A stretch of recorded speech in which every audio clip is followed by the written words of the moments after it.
Good morning guys. मेरा नाम हेमंत शशान है। मेरा गोल है यूपीएससी 2027 और आज हम लोग कंटिन्यू करने जा रहे हैं theory of natural selection. Let's continue. तो थ्योरी ऑफ नेचुरल सिलेक्शन, हमने लास्ट वीडियो में पढ़ा था कि ये जो सोल्यूशन है, ये सिलेक्शन का जो थ्योरी है, ये हमको चार्ल्स डार्विन ने दिया है ना। अब चार्ल्स डार्विन, लाइक जो लोगों ने एंथ्रोपोलॉजी या बायोलॉजी में एवोल्यूशन नहीं पढ़ रखा है, उनको ही पता है डार्विन कौन होता है ना। Darwin is very important. एक बार चेक कर लेते हैं डार्विन का एग्जैक्ट क्या है।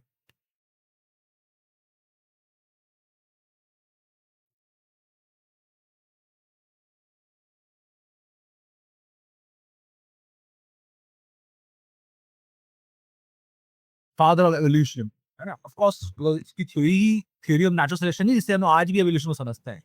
भले ही इसकी theories are not 100% correct, but उसका ओवरऑल आइडिया वाज करेक्ट, है ना। हम लोग ने क्या किया, आगे की जो थ्योरी, आगे की जो एवोल्यूशनिस्ट आए हैं, जिन्होंने स्टडी किया है, उन्होंने जो डार्विन की जो थ्योरी थी उसके अंदर कुछ ट्रिक्स किए हैं कि अच्छा नहीं देखो, इसने ये चीज गलत सोच ली थी, है ना। हो सकता है भाई, पहली बार अगर आप कोई चीज करते हो तो there is a very high chance कि आप कुछ मिस्टेक्स करोगे, और तभी उन्हीं मिस्टेक्स के ऊपर आगे जनरेशन बिल्ड करती है और they get a better, a clearer vision of what the hell is really going on. जैसे कि अब हम लोग अभी जब सोशियो कल्चरल एंथ्रोपोलॉजी पढ़ेंगे, तब हम लोग उसमें पढ़ेंगे ईवी टेलर के बारे में, राइट, लुइस हेनरी मॉर्गन के बारे में। अब ये सब लोग क्या है, one of the earliest anthropologist थे। उस समय एंथ्रोपोलॉजी एक अलग डिसिप्लिन में नहीं था। अगर मैं स्टार्टिंग वीडियो आपने पढ़ी होगी तो उन्होंने देखा था कि एंथ्रोपोलॉजी एज अ डिसिप्लिन कैसे डेवलप हुआ है, राइट। पहले तो एंथ्रोपोलॉजी सीधे एरिस्टोटल, राइट, जो एंशिएंट फादर ऑफ एंथ्रोपोलॉजी है, उसमें सीधे वो एक दिया था एंथ्रोपोलॉजी का मीनिंग कि anthropology, anthropologist are gossipers gossiping about themselves, है ना। एंथ्रोपोलॉजिस्ट को ऐसे ऐसे बोला गया था। तो पहले तो फिर एरिस्टोटल था ना, देखो it is more of a सोच, ना, ये क्या एक सोच है। एरिस्टोटल टाइम, उस समय कोई अलग से सब्जेक्ट नहीं था। उस समय लोग सोचते थे इस मामले में कि कैसे इंसान, आज इंसान जहां पर है वहां तक आया है, बट उनके पास उस समय डिवाइन इंटरप्रिटेशन थे, है ना। उन लोग के पास उस समय अम, जो ग्रीक लोग थे, right, they used to believe कि प्रोमेथियस उनका जो गॉड ऑफ ह्यूमंस था, right, god of human, sorry titan, titan. तो that guy made humans out of clay. अब remember, understand the significance of the story. वहां पर उसने क्ले की बात की। और हम लोग क्या बोलते हैं, भाई हमारी जो पूरा बॉडी है, हम जो बात कर पा रहे हैं, सोच पा रहे हैं, ये सब मटेरियल पैदा थोड़ी हुआ है कहीं से। मतलब हाँ ठीक है, हम पैदा हुए हैं, बट कहीं और से थोड़ी आया है, इस धरती से तो आया है। ये जो मॉलिक्यूल्स जिससे हमारा स्किन बना है, सब बना है, ये सब कहाँ हो गया है, इसी धरती से आया है। तभी तो लोग बोलते हैं ना कि हम धरती से ही आए हैं और धरती में जाना है हम लोग को, है ना। तो दैट इज द रीजन। अब जो डार्विन है, डार्विन ने समझाया कि अच्छा ठीक है भाई, हम इस धरती से आए, धरती से जाने वाले हैं, बट फिर हम सब इतने अलग अलग क्यों दिखते हैं, है ना। तो वो गया गैलापागोस आइलैंड में। गैलापागोस आइलैंड में जाके उसने फिंचेस को स्टडी किया, वहां पर अलग अलग क्रीचर्स उनको स्टडी किया। एक तो पता है कि उसको क्रीचर जो उसके होमलैंड में मिलते हैं, that is a huge land, है ना। और Galapagos island is an island, right. Island का क्या होता है, आइलैंड के साथ there will be constraint of space, है ना। There will be animal species, इतनी ज्यादा नंबर में species can not sustain. So जैसे ही पॉपुलेशन एक लेवल से ऊपर जाएगा तो इट विल स्टार्ट कोलैप्सिंग, भूखमरी हो जाएगी वहां पर एनिमल्स के बीच में, है ना। तो इन सब स्पेसिफिक इन्वायरमेंटल हर्डल्स को क्रॉस करने के लिए वहां पर जो स्पीशीज थ्राइव कर रही है, उन लोगों ने कई सारे डिफरेंट डिफरेंट म्यूटेशंस किए, है ना। उन्होंने अपने अपने आप को बदला। जैसे कि फिंचेस, है ना, बहुत फेमस है, हम उनको डार्विन फिंचेस बोलते हैं, है ना। तो वो हमको मिलते हैं गैलापागोस आइलैंड पे, है ना। अब हम उन्होंने देखा कि भाई जो नॉर्मल जो फिंचेस होते हैं, क्या बोलते हैं, जो हमको लेट अस सी, राइट, क्यों मैं फालतू में अज्यूम कर रहा चीजों को, लेट अस सी।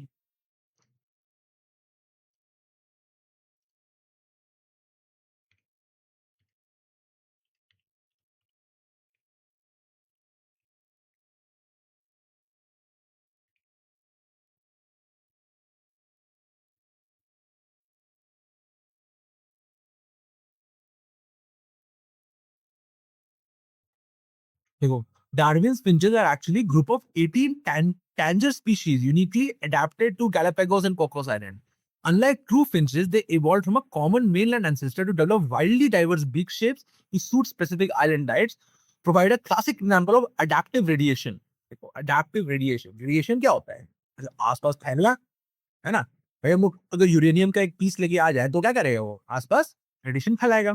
तो रेडिएशन है। अब एडैप्टिव रेडिएशन, इसका मतलब कि ये जो स्पीशीज़ हैं, ये जिस एरिया से थे उस एरिया से बाहर तो गए, और फिर बाहर जाने के बाद वो जो नया जो उनको इकोलॉजी मिला, जो नया जो एनवायरनमेंट मिला, उसके हिसाब से उन्होंने अपने आप को इवॉल्व कर लिया।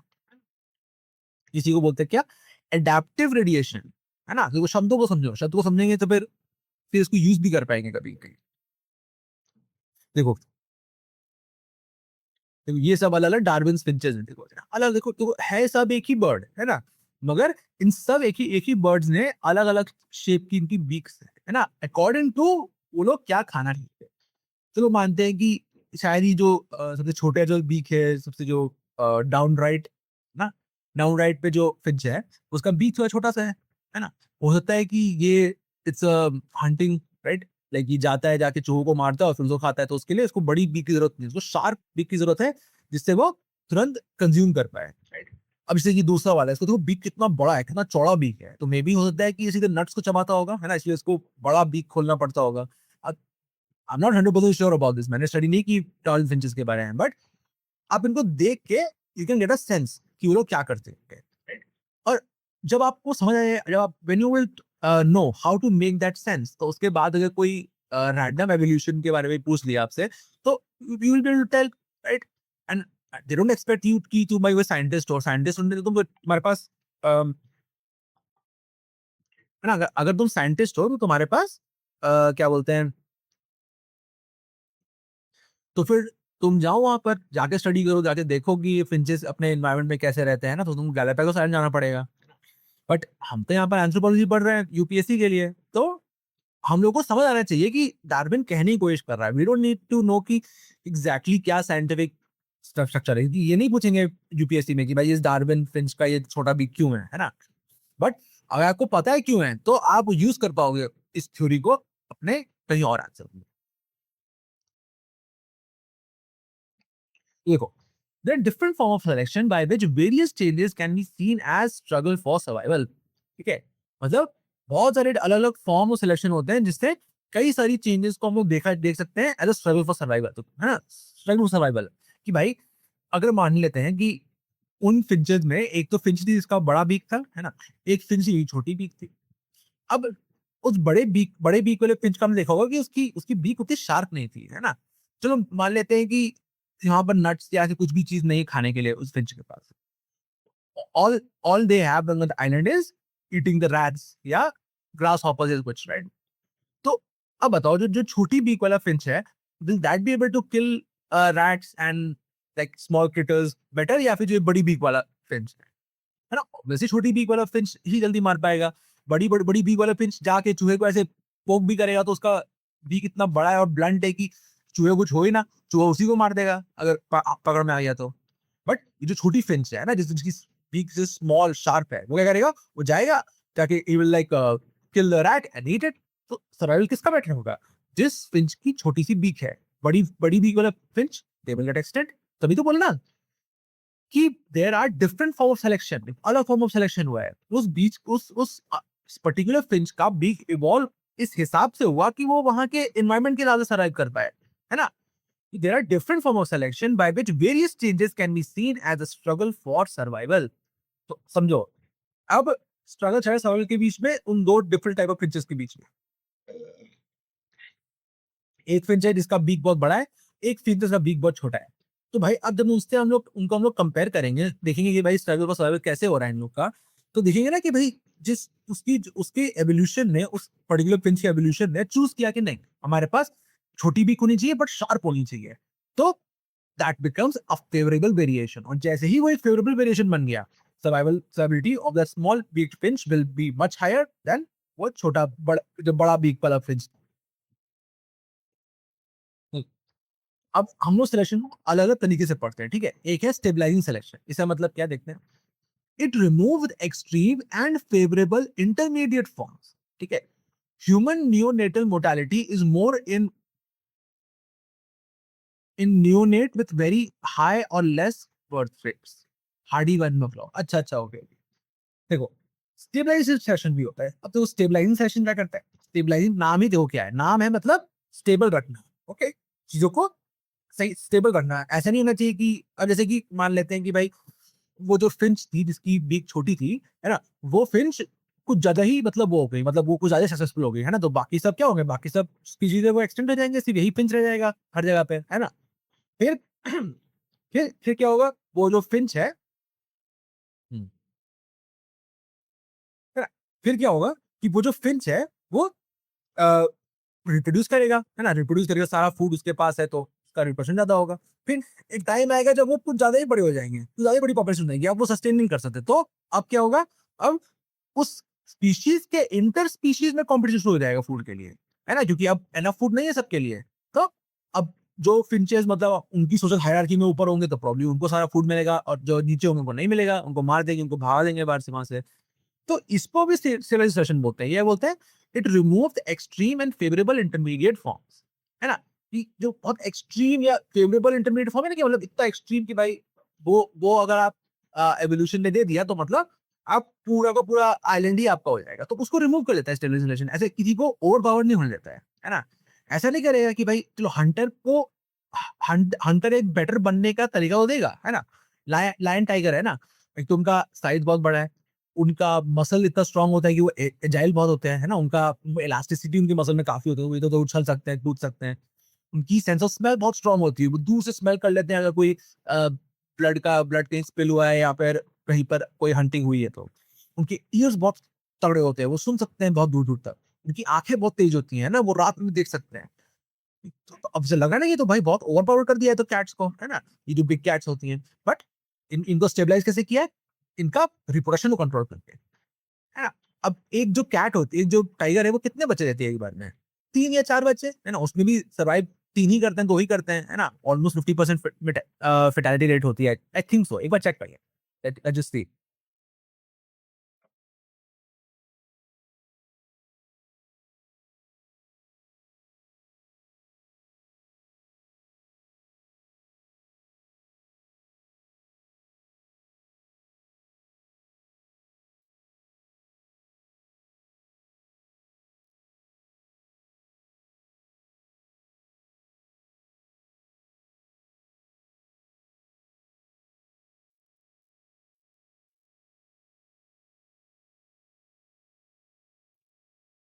वही, है ना? देखो ऑन एन एवरेज एक जो टाइगर फीमेल टाइगर होती है, वो देती है 2 से 4 कब्स, है ना? Per litre. अराउंड 40 टू 60% आए फॉर रिचिंग बने रहे, ठीक है? तो मेरे को पता नहीं था बट मेरा गेस सही था। 3 से 4 बच्चे देती है और उसमें भी सर्वाइव 1 या 2 ही कर पाते हैं, तो 60 टू 40% इनका सर्वाइवल रेट रहता है।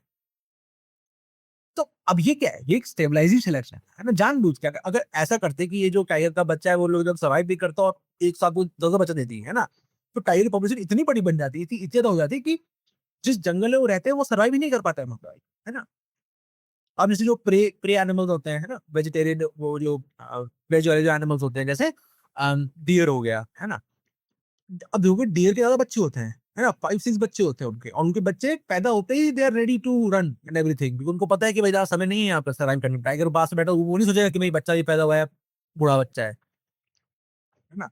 तो अब उस चीज़ के लिए इस तरह का इवोल्यूशन हुआ कि अब वो बच्चे पैदा होने के बाद ही 10-15 मिनट में वॉक करना शुरू कर देते हैं, है ना?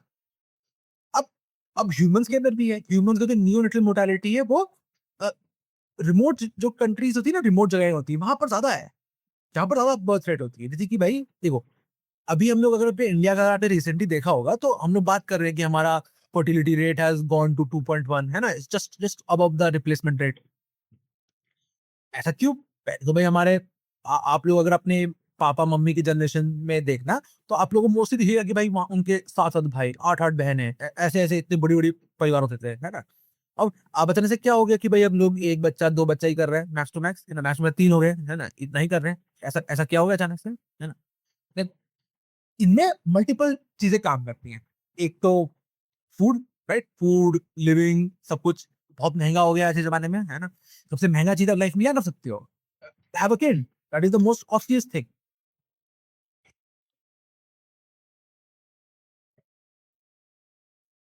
अब आप खुद सोचो कि भाई हुँ, है ना?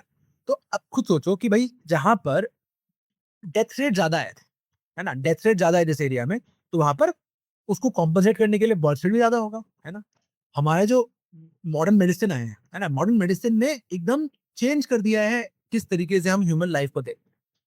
अगर आप लोग मेडिवल यूरोप की बात करेंगे, तो मेडिवल यूरोप के टाइम पे वहाँ पर जो सर्वाइवल रेट था, मतलब जो एक्सपेक्टेड एज थी लोगों की, कितनी कितनी एज पे आपकी डेथ हो जाएगी, वो थी 30 साल। अब सोचो, आज के ज़माने में अगर हम लोग अफ्रीका के भी सबसे गए गुज़रे देश में जाएँ, वहाँ पर भी 30 नहीं है वहाँ पर, वो वहाँ पर थोड़ी ऊपर हो चुकी है, 40-50 साल होती है वहाँ पर भी एवरेज एज।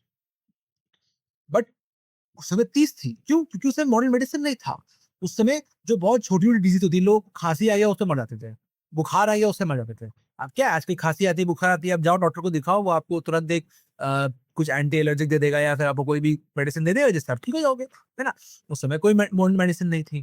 तो आज के ज़माने में मॉडर्न मेडिसिन के इनके आने के कारण और हमारी जो मेडिकल साइंस की जो नॉलेज है उसके इम्प्रूवमेंट के कारण ह्यूमन के नियोनेटल सर्वाइवल रेट इंक्रीज़ हो चुका है। नहीं, नहीं, अभी लेट अस बिगिन, आप ऐसे बताइए, है ना? उनका नियोनेटल सर्वाइवल रेट इंक्रीज़। अब तो इसके कारण क्या हो गया, अब अचानक से देयर इज़ नो नीड। पहले लोग इतने बच्चे क्यों करते थे? क्योंकि उनको पता था कि भाई हो सकता है कि 5 साल से पहले में अगर हमने 6 बच्चे किए तो उसमें 2 मर जाएँगे, राइट? तो ये ये बहुत क्रूअल बात है, बट इस चीज़ को लोग दिमाग में लेके करते थे। इसीलिए पहले इतना तो बच्चे होते थे। बट आजकल इतने कम बच्चे क्यों होते हैं? बिकॉज़ हमको पता है भाई मेडिकल साइंस है, बच्चे को कोई डिज़ीज़ है भी तो वो भी ठीक कर सकते हैं, हैंडल कर सकते हैं चीज़ों को, है ना? तो उनके डेथ रेट उतने ज़्यादा नहीं है। तो इसीलिए जो जहाँ पर जो रिमोट एरिया है, जहाँ पर मेडिकल साइंस अभी उतना नहीं आया है, वहाँ पर वहाँ पर बर्थ रेट और डेथ रेट दोनों काफ़ी हाई रहती है। तो इसमें मोर्टालिटी रेट भी ज़्यादा हाई रहती है। इसी को हम लोग बोलते हैं स्टेबलाइजिंग सिलेक्शन, है ना? आप लोग बताओ, इस धरती पे सबसे खतरनाक जानवर कौन है ना? कुछ लोगों के दिमाग में लायन आ रहा होगा, भाई इतना बड़ा होता है भाई, ऐसे एक बार मारेगा मर जाओगे, है ना? कोई दूसरा आगे सोच रहा होगा नहीं, नहीं, एलिफेंट होता है ना? एलिफेंट ऐसे आपको ऐसे उठा के तो कुचल सकता है चाहे तो, इतना भारी, इतना स्ट्रॉन्ग होता है एलिफेंट, है ना? और कुछ जो अपने देशभक्त इंडियन लोग हैं, वो लोग बोलेंगे टाइगर होता है सबसे पावरफुल एनिमल, है ना? क्योंकि हमारा टाइगर हमारा नेशनल मोटो है, इंडिया टाइगर के लिए जाना जाता है। बट ये सब गलत है। सबसे खतरनाक जानवर इस धरती पे कौन है? इंसान, है ना? आपने कभी सोचा है कि हम इंसानों का जो जेस्टेशन पीरियड होता है, मतलब बच्चे का रिप्रोडक्शन पीरियड होता है, वो 9 महीने का होता है। और किसी एनिमल का 9 महीने नहीं है उनका जेस्टेशन पीरियड, है ना? इवन कैट्स, अगर आप लोगों ने घर पे कैट्स रखे हैं या डॉग्स रखे हैं, तो लाइक आपको पता होगा कैट्स का gestation period is just 2 months, समझ रहे हैं? 2 मंथ्स में they get there babies in their stomach और उनको वो बड़े भी जाते हैं, they have the babies and फिर 1 महीना, डेढ़ महीने में they start running all over the place, है ना? अगर आप में किसी ने ये चीज़ देखी होगी, तो मेरे पास तो कैट है इसलिए मेरे को पता है, मैंने ये चीज़ सामने देखी है अपने। That is much much faster. अब एक इंसान के बच्चे का सोचो डेवलपमेंट प्रोसेस कैसा होता है कि पहले तो भाई आपने सॉरी, है ना? कि पहले तो भाई आपने बच्चा किया, फिर 9 महीने तक वो आपके पेट में रहेगा। फिर उसके पैदा होता है तो एकदम एकदम हेल्पलेस होता है, कोई कुछ नहीं कर सकता वो, अगर उसकी माँ या उसके उसकी पेरेंट्स साथ में ना हो, कुछ ना कर पाए, मर जाएगा बच्चा। फिर मदर उसको नर्स करती है अगले 1 साल तक, है ना? फिर उसके बाद वो धीरे चलना सीखता है। फिर उसके बाद 4-5 साल तक वो मतलब स्कूल जाना शुरू करता है वो। और स्कूल के बाद भी मतलब उसको 18, 19, 20 साल की एज के बाद जाके आप उसको एक एडल्ट कह सकते हैं, प्रॉपर एडल्ट कह सकते हैं। कह सकते तो 18 से ऊपर एडल्ट हो जाता है, बट एक ऐसा एडल्ट जो बाहर जाके पैसे-वैसे कमा रहा है, वो एडल्ट 21 साल के बाद बनता है। तो इतना समय लग जाता है इंसान को। क्यों? क्योंकि हम ये चीज़ अफ़ोर्ड कर सकते हैं। इसीलिए एक इंसान का एन एवरेज बच्चे कितने होते हैं? 1 या 2, है ना? 1 या 2 बच्चे होते हैं। अब क्या है कि उसकी मोर्टेलिटी रेट इतनी कम है कि नीड नहीं है एक्स्ट्रा बच्चे करने की, है ना? इतना में काम चल जाएगा भाई, है ना? मर नहीं जाएँगे। स्पीशीज़ का ओवरऑल गोल क्या होता है? सर्वाइव करना। चाहे कुछ भी करना पड़े। चाहे आपको एक बार में 1000 बच्चे देने पड़े। टर्टल्स कितने बच्चे देते हैं एक साथ में, है ना? 1000 बच्चे देने पड़े, उससे ही फ़र्क नहीं पड़ता है ना? या एक बार में 1 बच्चे से ही काम चल जाएगा तो वो भी ठीक है ना? इसको हार्डी-वाइनबर्ग लॉ भी पढ़ते हैं। इसको हम लोग बाद में प्रॉपर पढ़ेंगे हार्डी-वाइनबर्ग लॉ। डायरेक्शनल सिलेक्शन, अब ये क्या होता है? Selection favours one extreme form over the other extreme form when change in environment, है ना? ये ये चीज़ पहले तो आपको समझ लो मतलब, है ना? उसको एग्ज़ाम्पल से ही समझ आ रही है ये चीज़, ठीक है?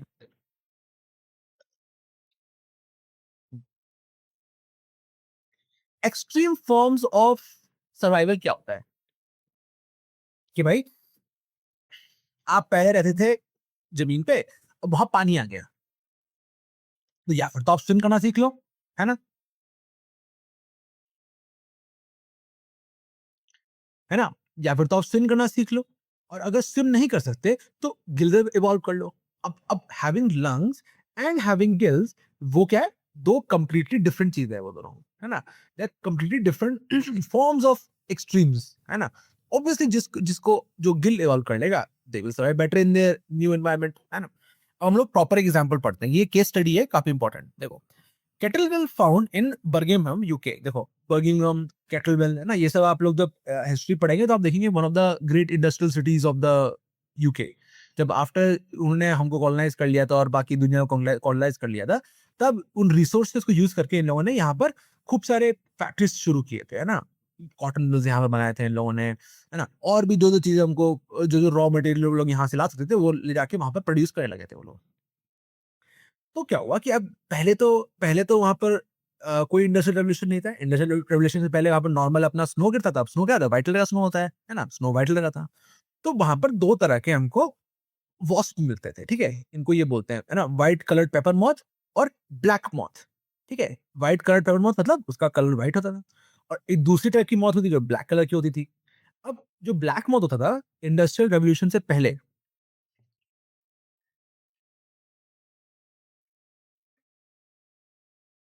है ना? इंडस्ट्रियल रेवोल्यूशन से पहले जो व्हाइट मॉथ होता था, वो क्या होता था? उसकी सर्वाइवल रेट ज़्यादा होती थी। कैसे? जो व्हाइट मॉथ है, वो जाके क्या करेगा? वो जाके स्नो के ऊपर बैठ जाएगा। स्नो भी व्हाइट कलर का है, वो मॉथ भी व्हाइट कलर का है, तो वो क्या हो जाएगा? कैमोफ्लेज हो जाएगा। जबकि जो ब्लैक मॉथ था, ये जब जाके स्नो में बैठा था, तो अब स्नो तो व्हाइट है, ये ब्लैक है, तो साफ-साफ दिख रहा है भाई। तो जो कोई भी अगर प्रेडेटर है, कोई बर्ड है, तो क्या करेगी? आके ब्लैक मॉथ को खा जाएगी। तो ब्लैक मॉथ की पॉपुलेशन कम थी। बट फिर क्या हुआ? इंडस्ट्रियल रेवोल्यूशन हो गया। इंडस्ट्रियल रेवोल्यूशन से क्या हुआ? खूब सारा स्मोक, सूट सब निकलने लगा, है ना? फैक्ट्रीज से। अब वो स्मोक एंड सूट जो निकल रहा है, वो कहाँ जाके बैठेगा? जो आस-पास स्नो है उसके ऊपर बैठ जाएगा। अब जब उस स्नो के ऊपर बैठ गया वो सूट और ब्लैक वाला, तो उससे क्या होगा? वो ब्लैक कलर की हो गई स्नो, है ना? ब्लैकिश है, उसमें से पैची-पैची हो गए ब्लैक कलर के। अब जब व्हाइट मॉथ जाके उस स्नो के ऊपर बैठता है, तो अब वो दिख रहा है, क्योंकि अब बैकग्राउंड ब्लैक हो चुका है और उसके ऊपर आके एक व्हाइट चीज़ बैठ गई, है ना? उस चीज़ के ऊपर उस पे आके एक व्हाइट चीज़ बैठ गई।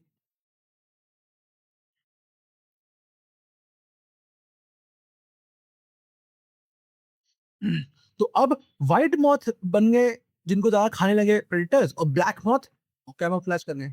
देखा, एक छोटा-सा एनवायरमेंटल चेंज हुआ, और उसके कारण जो एक व्हाइट मॉथ जिसकी प्रोबब्ली जनरेशन से एवोल्यूशन से उन्होंने डिसाइड किया था कि नहीं, हम अपना कलर व्हाइट रखेंगे ताकि हमारी सर्वाइवल इंक्रीज़ हो। एक एनवायरनमेंट में बदलाव आया, एक एंथ्रोपोजेनिक चीज़ों के कारण, और उस चक्कर से उसका जो इतने साल का एवोल्यूशन था वो फालतू हो गया, है ना? देखो, दोनों एक्सट्रीम एवोल्यूशन है। एक मौत है जिसने बोला कि नहीं, मैं पूरा ब्लैक कलर का रहूँगा, और दूसरा मौत है जो बोला नहीं, मैं पूरा व्हाइट कलर का रहूँगा। तो अब इस डायरेक्शनल सिलेक्शन के अंदर डायरेक्शनल सिलेक्शन के अंदर जो एक एक्सट्रीम था, ब्लैक मौत वाला एक्सट्रीम, है ना?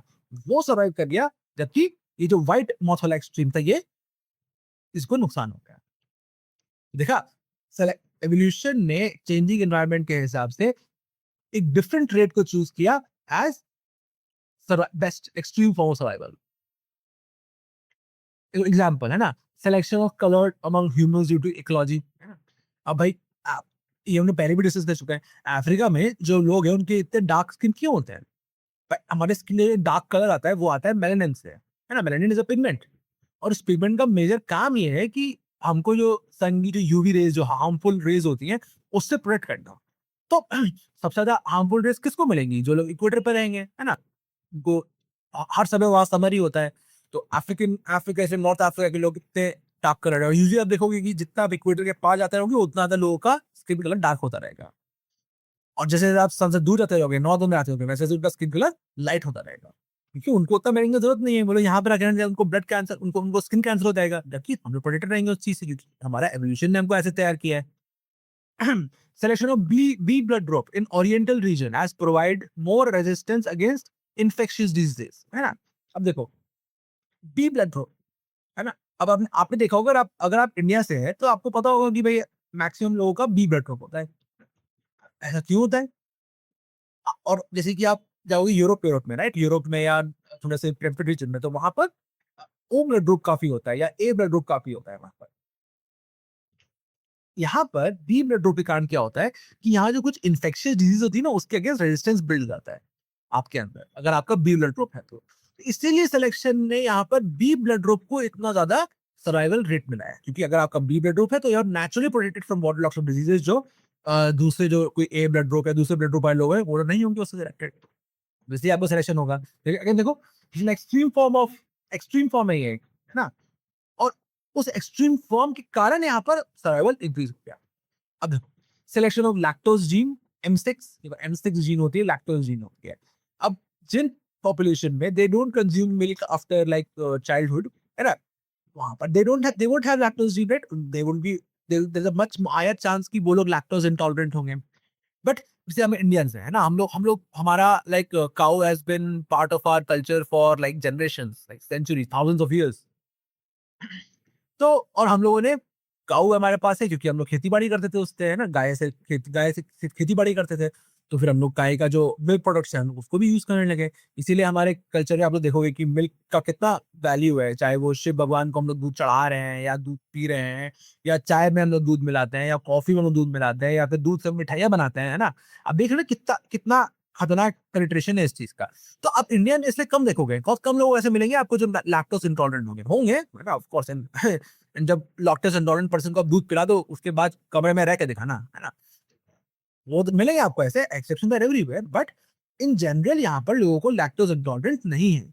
जबकि अगर आप वेस्टर्न कंट्रीज़ देखोगे, जहाँ पर they probably did not historically drink milk that much, आप उनको देखोगे they had a much higher chance of being lactose intolerant. तो ये सजेशन है, राइट? जो लोग पीते हैं दूध, उन लोग के पास होता है, उन लोगों के पास लैक्टोज़ जीन होती है, एम6 जीन, जो नहीं पीते उनको नहीं होता है ना?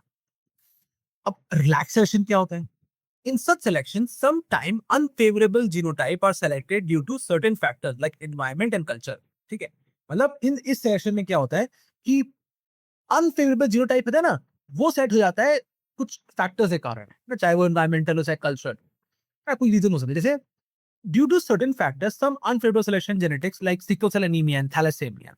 अब जैसे सिकल सेल एनीमिया का मैंने आपको केस स्टडी बता रखा है, but let's do it again, है ना? देखो, सिकल सेल एनीमिया कहाँ होता है? आप लोग मोस्टली देखोगे, देखना स्टडी देखना, sickle cell anaemia is found among the tribals. जो छोटे ट्राइबल्स लोग रहते हैं ना अपने इंडिया के अंदर, इधर मध्य प्रदेश, छत्तीसगढ़, उड़ीसा, झारखंड, है ना? ये जो ट्राइबल बेल्ट है जो हमारा पूरा, हाँ, इस इलाके में रहते हैं बहुत सारे ट्राइबल लोग।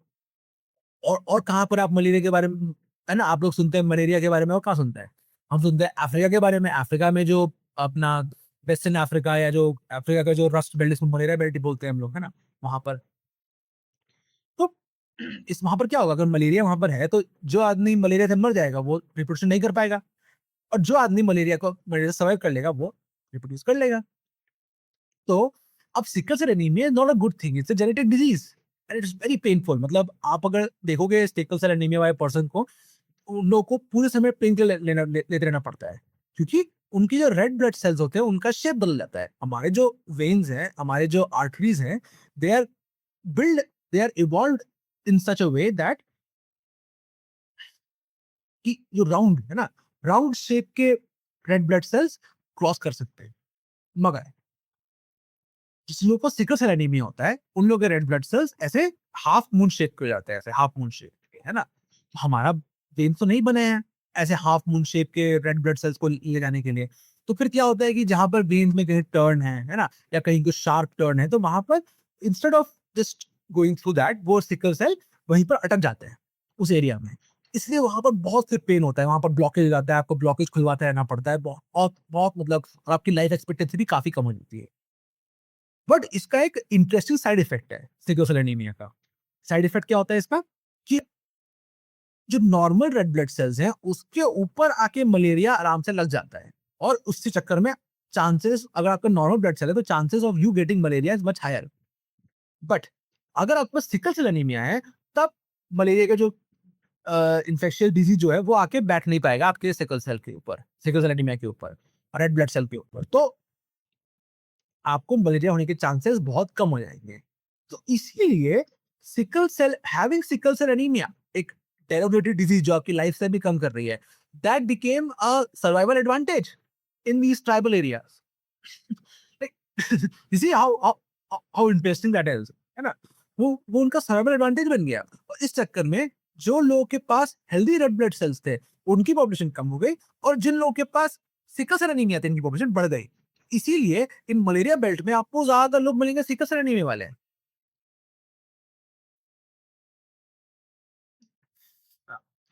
Thalassaemia I don't remember. हाँ, एक और चीज, सिकल सेल एनीमिया का जीन होता है ना, that is a recessive gene. अब इन जो ट्राइबल्स होते हैं, ये लोग क्या होते हैं कि छोटी कम्युनिटीज होती है ना, कि बहुत छोटी कम्युनिटीज होते हैं, they don't like to go out of that, तो दे मोस्टली प्रैक्टिस एंडोगेमी, है ना? एंडोगेमी का इशू क्या है कि it is close to incest, है ना? कि आप अपने लाइक आपके जो क्लोज रिलेशन है, आप उनके साथ शादी करके बच्चे कर रहे हो। अब इश्यू ये होता है कि भाई जब आप अपने लाइक क्यों, why is incest bad, why is inbreeding wrong? क्यों? बिकॉज जब आप when you are reproducing with someone जिससे आप रिलेटेड हो, तो जो आपका क्या बोलते हैं, बच्चे होंगे, आप दोनों के पास सेम टाइप के रिसेसिव जीन होंगे, है ना? यूजुअली क्या होता है कि जब एक दो डिफरेंट जेनेटिक पर्सन जब मिलते हैं, तो क्या होता है कि जैसे मान लो कि मैन के पास है ना, कोई एक स्पेसिफिक जीन है, रिसेसिव जीन है, जो जिसमें कोई डिजीज कैरी करता है, तो जो दूर से कोई विमेन आई होगी, उसके पास प्रॉब्ली कोई काउंटर पार्ट जीन होगा जो उस रिसेसिव जीन को दबा देगा। तो ऐसा नहीं कि वो रिसेसिव जीन खत्म हो गई, बट अगले जनरेशन में क्योंकि वो डोमिनेंट जीन मॉम की तरफ से आया है, इसलिए उस रिसेसिव जीन के जो प्रॉब्लम्स थे वो मैनिफेस्ट नहीं करेंगे, है ना? The kid will just become a carrier, he will not have the symptoms of that disease. But अब क्या है कि जब आप क्लोज रिलेशन में मैरिज करते हो, या क्लोज रिलेशन में आप लाइक रिप्रोडक्शन करते हो, तब आपके पास भी वही रिसेसिव जीन है जो उनके पास है, रिसेसिव जीन, है ना? उनके पास कोई काउंटर पार्ट जीन थोड़ी है कि भाई कि आपकी वो रेसिड्यू रोक देंगे। तो जो अगला जो नेक्स्ट जनरेशन होगा, देयर इज़ अ 50% चांस कि वो बच्चे को वो जीन नहीं मिलेगा, और देयर इज़ अ 50% चांस कि उसके पास वो डिजीज़ होगी, क्योंकि उसको वो रिसेसिव जीन दोनों तरफ से मिला है, उसके मॉम से ही मिला है, उसके डैड से ही मिला है। तो फिर क्या होगा? इसलिए वहाँ पर ये सिकल सेल एनीमिया एक रिसेसिव जीन है, तो इस रीज़न के कारण, क्योंकि वहाँ पर एंडोगेमी ज़्यादा है, इस रीज़न के कारण भी सिकल सेल एनीमिया सर्वाइव करता है। एट द सेम टाइम वो उनकी सर्वाइवल रेट्स भी इंक्रीज़ करता है मलेरिया के अगेंस्ट में, तो इसलिए भी सिकल सेल एनीमिया सर्वाइव करता है। एक बच्चा कर ले थैलेसेमिया क्या होता है? मैं भूल गया।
तो देखते क्या क्या बात कर रहा है ये।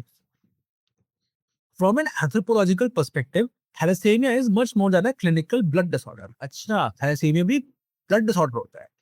It is a text book example of human biocultural evolution and genetic adaptation to an infectious disease, है ना?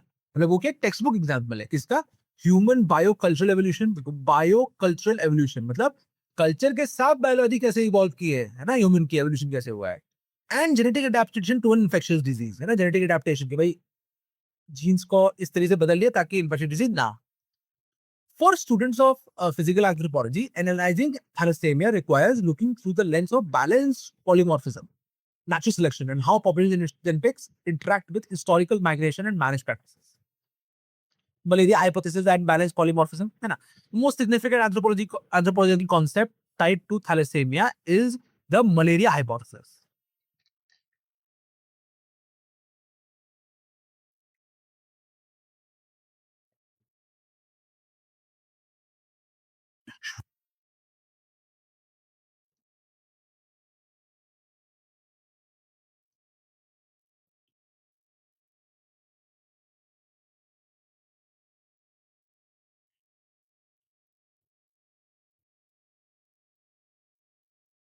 ठीक है, अभी जो मैंने आपको पूरी केस स्टडी बताई वो मैंने आपको सिकल सेल से बताई, है ना?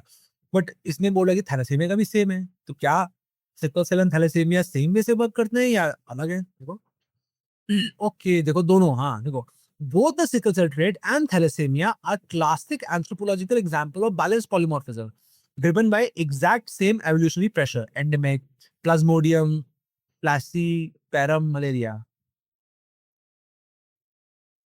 Okay. In both cases, human population evolved a genetic trade-off. They sacrifice optimal red blood cell function to create a hostile environment for malaria parasite.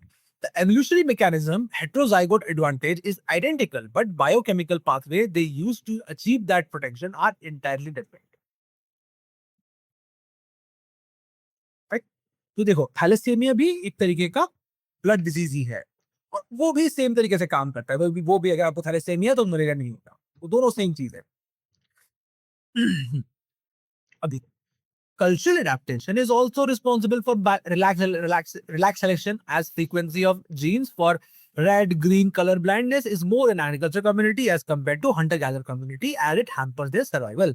अब कल्चर भी रिस्पॉन्सिबल होता है रिलैक्स सिलेक्शन के बीच में, है ना? अब जैसे कि जो स्टडी की गई थी उसमें पता चला कि कलर ब्लाइंडनेस है ना, red blue green colour blindness जो होती है वो आपको फार्मिंग कम्युनिटी जो लोग फार्मिंग करते हैं उनमें ज्यादा दिखती है compare to Hunter gatherers.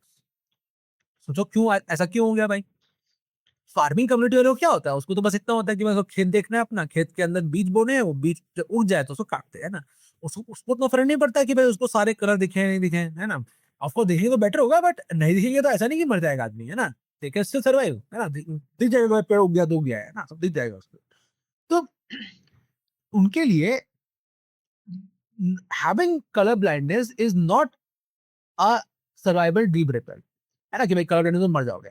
But as a hunter gatherer, अब हंटर गैदरर को क्या होता है? He needs to be sure, he जंगल के अंदर गया है तो उसको पता होना चाहिए कि भाई कहाँ सूखा पत्ता है, कहाँ नॉर्मल पत्ता है।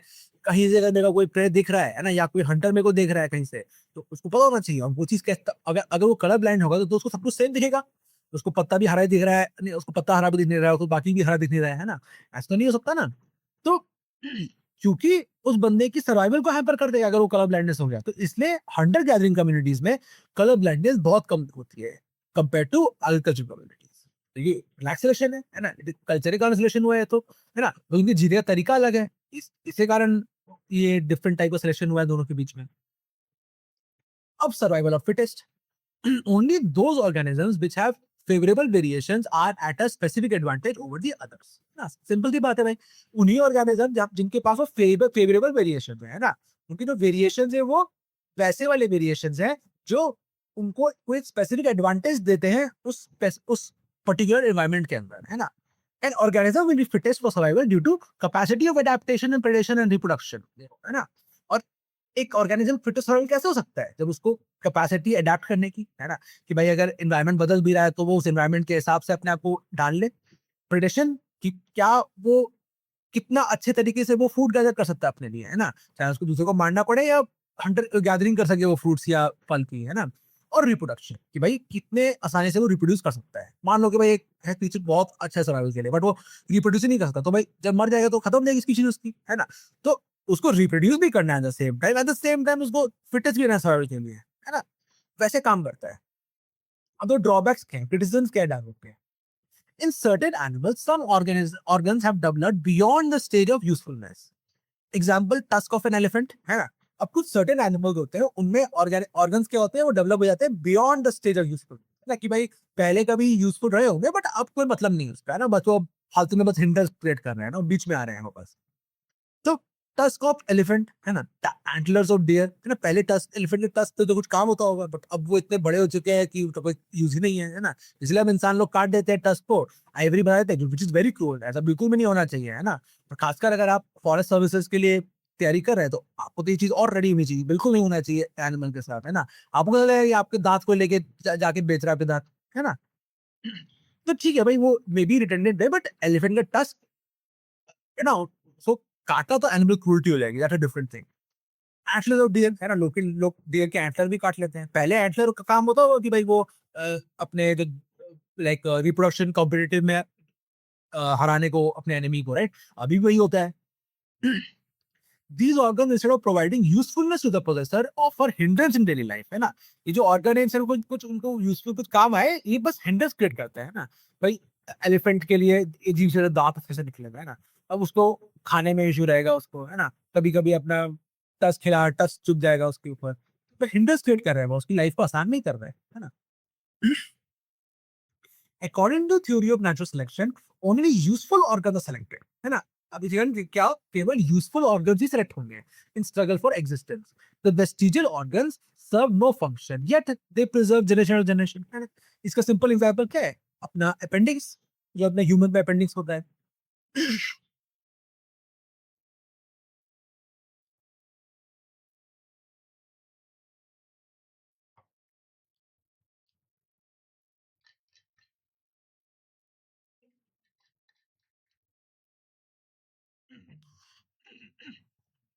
देखो, जो वेस्टिजियल ऑर्गन होते हैं वो नो फंक्शन करते हैं ना, तो उसके आगे प्रिजर्व रहते हैं जनरेशन जनरेशन।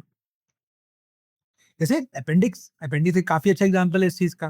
पहले अपेंडिक्स का काम क्या था? जब हम लोग इंसान पत्ता वगैरह खाते थे, है ना? तब वो हम लोग को सेल्यूलोज को डिसॉल्व करने में हेल्प करता था, है ना? जो पत्ते के ऊपर होता है।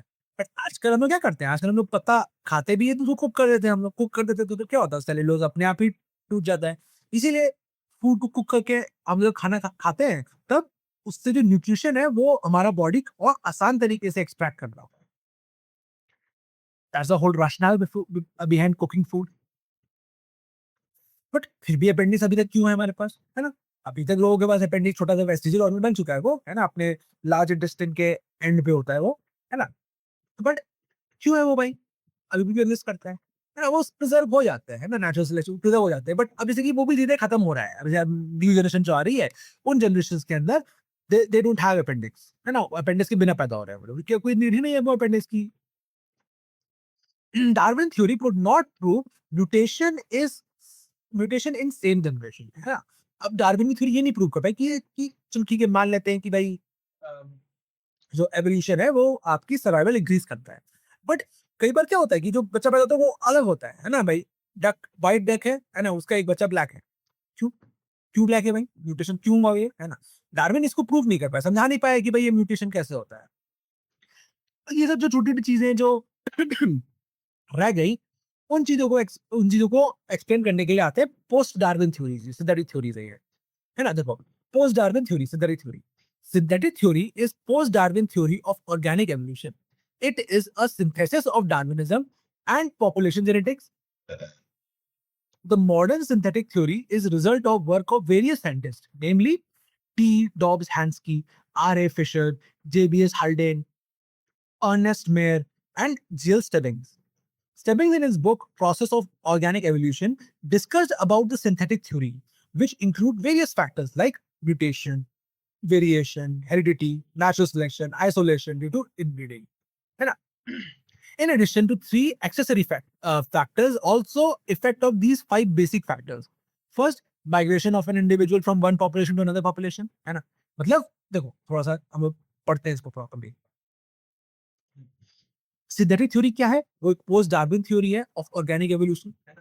It is a synthesis of Darwinism and population genetics. देखो, पॉपुलेशन जेनेटिक्स हमको किसने दिया था? मेंडल ने, ग्रेगोर मेंडल, है ना? अभी हम लोग पढ़ेंगे मेंडल के बारे में भी थोड़ा और आगे बढ़ते हैं, ठीक है? तो जो सिंथेटिक थ्योरी है और जो ऑर्गेनिक एवोल्यूशन है, उसमें उन्होंने क्या किया? जो डार्विन की जो थ्योरी थी और जो मेंडल जेनेटिक्स थे, उनको जॉइन कर दिया, है ना? दोनों को साथ में बैठकर समझने लगे। अभी जैसे आप भी देखोगे तो जब जब मैंने आपको चीजें बताई तो मैं आपको जेनेटिक बेसिकली समझाने की कोशिश कर रहा था, है ना? बट जब डार्विन अपनी स्टडी कर रहा था गैलापागोस आइलैंड में फिंचेस के साथ, तब उसको नहीं पता था जेनेटिक्स के बारे में, है ना? क्योंकि ठीक है, ग्रेगोर मेंडल उससे पहले आया था, उस बंदे ने रिसर्च अपनी कंप्लीट कर ली थी, बट उसकी रिसर्च को उस समय उसकी रीति किसी ने ध्यान दिया ही नहीं था। तो it was just some other random paper जो एक किसी यूनिवर्सिटी के बैक पे पड़ा हुआ था। बाद में जाके काफ़ी समय बाद, उसके मरने के कई सालों बाद जाके किसी रिसर्च स्कॉलर या किसी जो पीएचडी स्टूडेंट होता है ना, उन्होंने उसको निकाला, पढ़ा उस रिसर्च को ग्रेगोर मेंडल की, और तो दिमाग फट गया। भाई ये तो सही बात बोल रहा है, तो यू नो उस समय में भी लोगों में दिमाग नहीं होगा, समझ नहीं पाए कि कितनी इंपॉर्टेंट बात कर रहा है ये, बट ये बहुत इंपॉर्टेंट बात है। तो अब डार्विन ने प्रैक्टिकली व्यू देखा जाए, डार्विन ने एनिमल्स के अंदर देखा कि भाई किस तरीके से एक एनिमल इवॉल्व कर रहे हैं एवोल्यूशन के साथ। ग्रेगोर मेंडल ने पीस में देखा, है ना? उसने पीस को देखा कि भाई पीस को मैं ऐसे रिप्रोड्यूस करूँगा तो, है ना? और उसको उसको भी जीन्स नहीं पता, जीन्स तो एक मॉडर्न वर्ड है। उस समय वो वर्ड यूज़ होता था फैक्टर्स, है ना? अभी हम लोग ग्रेगोर मेंडल में पढ़ेंगे तब आपको पता चलेगा फैक्टर्स वो वर्ड यूज़ होता था। तो वो फैक्टर्स की बात आता है कि भाई अगर मैंने एक येलो पी को दूसरे येलो पी के साथ ब्रीड कराया तो फिर आधे जो पी हैं वो ग्रीन कलर के बने, आधे येलो कलर के बने। फिर जो आधे येलो कलर के बने उनको कराया तो फिर येलो ही बन रहे सारे के सारे। क्यों? क्योंकि अब उसमें ग्रीन ग्रीन पीस वाला कलर चला गया। क्या मतलब अभी ये पढ़ेंगे हम लोग पूरा पीस वाला, हम लोग पूरा एकदम प्रॉपर डायग्राम बना के सीखेंगे कैसे करते हैं इस चीज़ को।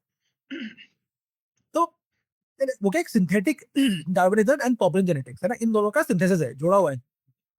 इसमें मॉडर्न सिंथेटिक वर्क जो थ्योरी है वो रिलेटेड कई साइंटिस्ट हैं, जैसे T Dobzhansky, R A Fisher, JBS Haldane, है ना? Harlan, sorry Ernst Mayr, G L सेविंग्स, है ना? इन सब के बारे में हम लोग धीरे-धीरे जब लोग सोशल कल्चरल एंथ्रोपोलॉजी पढ़ेंगे तो अलग-अलग थिंकिंग में इनका कभी-कभी नाम आएगा और सिंथेटिक में भी इनके बारे में थोड़ा-मोड़ा पढ़ेंगे हम लोग, ठीक है? स्टेबिन्स की बुक है प्रोसेस ऑफ ऑर्गेनिक एवोल्यूशन, तो ये सब इंपॉर्टेंट चीजें होती है ना? तो मैंने इसको डबल इसे कोट्स में लिखा और अंडरलाइन भी किया है ना? क्योंकि आप सोचो, देखो आप कोई एंथ्रोपोलॉजिस्ट तो हो नहीं, है ना? आप थोड़ी कोई ऐसे कोई अथॉरिटी हो कि भाई आपने जो बात बोल दी वो सही होगी, है ना? मैं भी जो बात बोल रहा हूँ मैं दूसरों की सुनी-सुनाई बात बोल रहा हूँ। मैंने थोड़ी रिसर्च किया है सिंथेटिक एवोल्यूशन पे या इसमें कि भाई कैसे होता है सब चीजें। तो आप कुछ भी कह दो, भले ही आपकी बात सही भी हो बट उसको कोई मानेगा नहीं उस बात को। तो अब कैसे मनवाएँ उनको अपनी बात, है ना? पढ़ रहे हैं तो भाई कुछ सीख के जा रहे हैं, तो समझ ऐसे तो नहीं कि कुछ नहीं पता है हम लोग को, है ना? तो कैसे मनाएँ उनको अपनी बात? तो मनाने के लिए आपको करना पड़ेगा, ऐसे राइटर्स हैं, है ना? इनका एग्ज़ाम्पल देना पड़ेगा। आपको इनकी एग्ज़ाम्पल के साथ ये देनी पड़ेगी, देखो भाई ये इन्होंने थ्योरी दी थी, उसमें उन्होंने ये कहा है, इसलिए ये मेरी बात सच है। और अब एक पर्सन है जो केवल वो बंदे का नाम लिख दिया, उसकी छुरी लिख दी, है ना? और दूसरा आदमी जिसने बंदे का नाम भी लिखा, उसकी किताब भी लिखी, किस किताब के अंदर सही बात लिखी है और उसके बाद उसने उस चीज़ को एक्सप्लेन भी किया और करेक्ट भी किया। तो आप खुद सोचो, अगर आप एक एंथ्रोपोलॉजी के टीचर होगे तो आप किस चीज़ से ज़्यादा इम्प्रेस होगे? इससे इम्प्रेस होगे ना कि भाई बंदे को साइंटिस्ट का नाम भी पता है, उसको उसकी किताब का नाम भी पता है और उसको ये भी पता है कि भाई उसने कैसे क्या क्या बात की उसके अंदर, है ना? उसका सिलेक्शन होगा या फिर कोई दूसरा बंदा सिलेक्शन होगा जो उसे अपनी-अपनी बात कह के आ जाए, भले ही सही बात भी कह रहा हो। है ना? इसीलिए ये इम्पोर्टेंट है। इसको याद कर लो। स्टेबिंग्स की किताब का नाम क्या है? प्रोसेस ऑफ ऑर्गेनिक इवोल्यूशन, है ना? अब वैसे भी वो क्या बोलते हैं, हम जो सोशल कल्चर पढ़ेंगे, तो उसमें कुछ स्पेसिफिक है ऐसे 15 के अराउंड ऐसे कुछ हैं थिंकर्स, है ना? उनका बस एक ऐसे लिस्ट बना लेंगे, है ना? फिर लिस्ट बना के उसको 3-4 पढ़ लेना, याद हो जाएगा। कोई ऐसी बड़ी बात नहीं है। है ना? डिस्कस अबाउट सिंथेटिक थ्योरी, देखो स्टेबिंग्स ने अपनी किताब जो थी प्रोसेस ऑफ ऑर्गेनिक एवोल्यूशन में, उसने डिस्कस किया about synthetic theory which include various factors like mutation, है ना? म्यूटेशन की बात की उसने कि भाई कि ये जो म्यूटेशन होता है ना हर जनरेशन जनरेशन में, यही है बेसिस ऑफ एवोल्यूशन। हमें लमार्किज्म पढ़ा था, याद है? लमार्किज्म में क्या बोला था कि भाई एवोल्यूशन का साइड इफेक्ट इज म्यूटेशन, है ना? बट अब हम लोग उल्टा समझते हैं, हम उसको दूसरी तरह से देखते हैं कि भाई क्योंकि म्यूटेशन हो रहे हैं इसके कारण ही एवोल्यूशन हो रहा है। अगर जो ऑफस्प्रिंग जनरेशन है वो अगर एकदम अपने पेरेंट जनरेशन को दिखेगी तो फिर एवोल्यूशन क्या होगा? जो जो प्रॉब्लम उनमें होगी वो बच्चे भी होंगी, है ना? कुछ चेंजेस तो आए नहीं। बट ऐसा नहीं होता है। जब एक हो सकता है कि मैं अपना अगर कोई एक लाइक 2 ह्यूमन ने बच्चे किए तो हो सकता है कि वो किसी न किसी एक पेरेंट का दिखता होगा। मगर एकदम एग्ज़ैक्ट फोटोकॉपी हो ये बात तो गलत है ना, ऐसा तो नहीं होगा। तो इसलिए म्यूटेशंस के बारे में उसने बात की अपनी किताब के अंदर। वेरिएशंस कि भाई एक ही स्पीशीज़ के अंदर, एक ही सर्वाइवल एनवायरनमेंट के अंदर इतना वेरिएशन कैसे आ जाता है? या फिर 2 अलग-अलग एनवायरनमेंट के हिसाब से कैसे इतना वेरिएशन आ जाता है एक ही स्पीशीज़ के अंदर, है ना? तो वेरिएशन, हेरिडिटी कि भाई किस तरीके से ये जो म्यूटेशंस हैं, ये जो वेरिएशंस हैं वो हेरिडिटी कैसे होते हैं? नेचुरल सिलेक्शन, है ना? नेचुरल सिलेक्शन कैसे काम करता है? आइसोलेशन ड्यू टू इनब्रीडिंग, अगर इनब्रीडिंग के कारण आइसोलेशन हो तो फिर क्या होगा? जैसे अभी मैंने आपको बताया ना सिकल सेल एनीमिया और थैलेसीमिया के एग्जांपल के अंदर कि भाई क्योंकि वो लोग आइसोलेटेड है ना? इसलिए वो लोग इनब्रीडिंग कर रहे हैं, इसलिए उनकी रिसेसिव जीन ज़्यादा जा रही है, इसलिए सिकल सेल एनीमिया के होने के चांसेस उनको काफ़ी ज़्यादा है। अब in addition to in addition 3 accessory factors also affect these 5 basic factors, ठीक है? ये जो 5 बेसिक फैक्टर्स है, ये इन 3 एक्सेसरी फैक्टर्स को अफेक्ट करते हैं। First, migration of an individual from one population to another population, है ना? कि भाई एक आदमी क्या बोलते हैं, एक जो पॉपुलेशन है, उसे दूसरे पॉपुलेशन में माइग्रेट कर रहा है, मतलब जा रहा है। तो क्या करेगा? वो अपने जो अल्लाह से जीन्स है, उनको जाके उस नए पॉपुलेशन में इंट्रोड्यूस करेगा, है ना? वहाँ पर शादी करेगा, बच्चा करेगा तो। अब जब वो नए जीन्स वहाँ पर इंट्रोड्यूस हो जाएँगे, तो जो उस पॉपुलेशन का पूरा जो एवोल्यूशन है, वो तो बदल जाएगा, है ना? तो देखो ये हेरिडिटी के अंदर आ जाएगा, है ना? वेरिएशन में आ जाएगा ये। Hybridization between races create genetic variability, है ना। अब हाइब्रिडाइजेशन बिटवीन रेसेस, जैसे कच्छर, है ना। आप सब लोग अगर कहीं पहाड़ वाले इलाकों में गए हो तो पता होगा वहां पर कच्छर होते हैं, है ना। वहां पर घोड़े नहीं होते हैं, गधे नहीं होते हैं, घोड़े और गधे का मिक्सचर होता है कच्छर। तो वो क्या है, वो एक हाइब्रिड हाइब्रिड फीचर है वो एक, है ना। अब हाइब्रिड फीचर के कारण क्या होता है, एक जेनेटिक वेरिएबिलिटी क्रिएट हो जाती है ना, एक नया तरह का फीचर बन गया वो, है ना।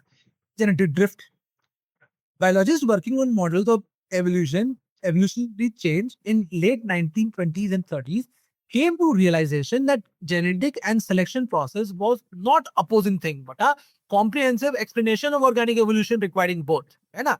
ये जो सिलेक्शन प्रोसेस और जेनेटिक्स है वो अलग अलग चीज नहीं है, दोनों सेम चीज, दोनों साथ में जब काम करते हैं तब जाके एक ऑर्गेनिक एवोल्यूशन होता है ना। Small new changes in genetic material are in fact fuel for genetic selection, है। छोटी छोटी चीज जेनेटिक मटेरियल में चेंज आ रही है ना, मैंने क्या बोला था आप लोग को कि म्यूटेशन के कारण एवोल्यूशन हो रहा है ना। तो ये छोटे चेंजेस जो आ रहे हैं जेनेटिक मटेरियल के अंदर, है ना, वो क्या करते हैं, वो फ्यूल करते हैं जेनेटिक सिलेक्शन को। The perspective of modern synthetic evolution is two stages, है ना। अब हम लोग मॉडर्न सिंथेटिक एवोल्यूशन को देखें तो दो स्टेज में देखते हैं। पहला, production and redistribution of variations, है ना, कि भाई पहले क्या होगा, एक वेरिएशन क्रिएट होगा, फिर वो रीडिस्ट्रीब्यूट करा जाएगा उसको ना, अलग अपने जो बच्चे करोगे उसमें जाएंगे, फिर नेचुरल सिलेक्शन वर्क करेगा उन वेरिएशंस के ऊपर। अब जो फेवरेबल वेरिएशन वाले जो लोग होंगे वो सर्वाइव करेंगे, जो नहीं हो मर जाएंगे। है ना। देखिए अभी इसमें आधी चीज ही है ना, फैक्टर्स को हम लोग नेक्स्ट वीडियो में पढ़ते हैं। Thank you guys, thank you for watching the video and see you guys tomorrow.